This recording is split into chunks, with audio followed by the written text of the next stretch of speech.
and without any result in sight.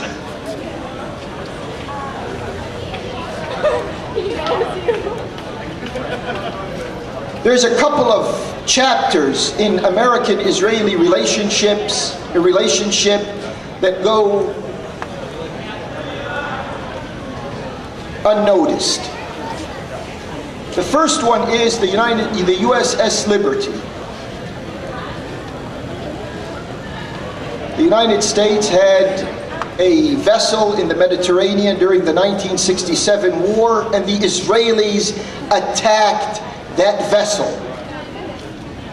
And they killed 30-odd American sailors, and they wounded another 170-odd other American sailors.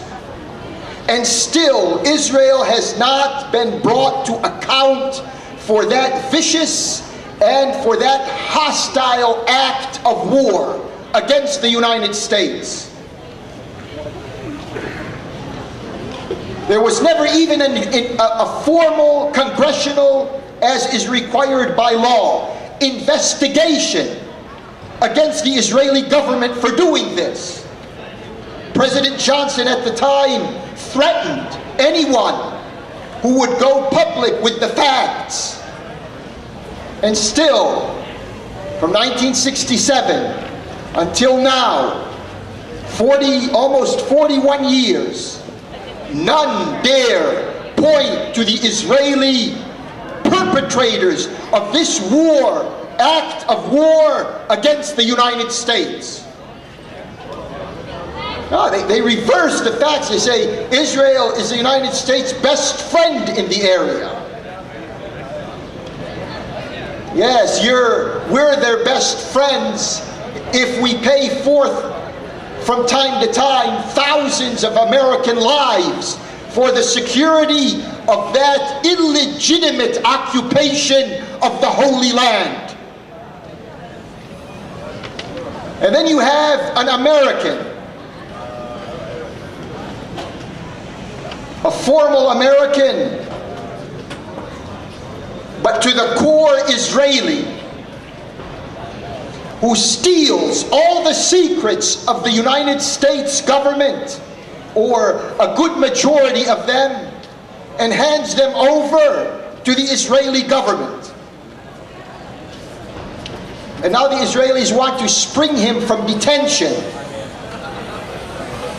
A person who at the time, the Secretary of Defense, Weinberger, said that he should have been executed.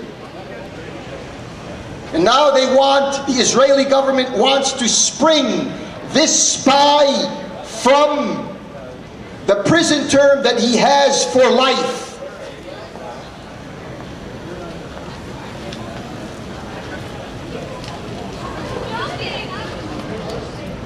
How long can we, whether we are students here at this university, or whether we are faculty here at this university, or whether we are the curious type who come around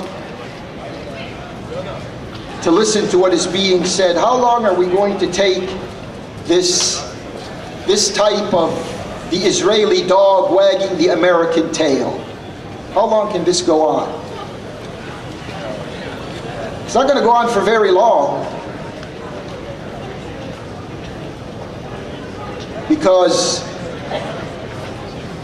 simply stated, the United States is running out of money. The infrastructure in this country is crumbling, and all of this money goes overseas. This administration that rules now in Washington came into office with a surplus of $235 billion in the budget. Now, after 7 years, we are running a deficit of almost $3.5 trillion.